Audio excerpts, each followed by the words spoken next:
আপনারা শুনুন, আমার কলেজার টুকরা ভাইকে মুনাফিকরা শহীদ করেছে। আমার কলেজার টুকরা ভাই ইমাম আলী আকবরকে এরা শহীদ করেছে। আমার আব্বাজান রাসূল করিম সাল্লাল্লাহু আলাইহি ওয়াসাল্লামের কলেজার টুকরা নাতি ইমাম হোসেনকে এই মুনাফিকরা শহীদ করেছে। তাবুর মধ্যে আগুন ধরে দিয়েছে, মা বোনদের উপর অত্যাচার করেছে। আমি অসুস্থ ছিলাম, বিদায় আমাকে তারা বাঁচাই রেখেছে। আমাকে এমন ভাবে হাত করা দিয়ে পিছনের মধ্যে বেঁধে এমন ভাবে বুড়ার উপর তুলে আমাকে নিয়ে এসেছে।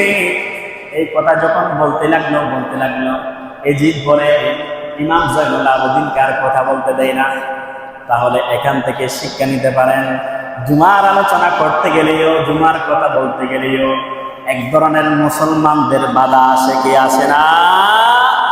আসে।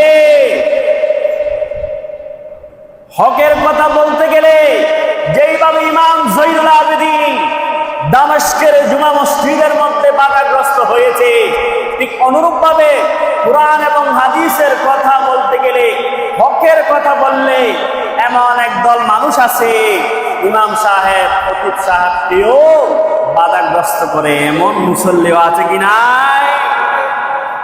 আল্লাহ আমাদেরকে বুঝার তৌফিক দিক, সবাই বলুন আমিন।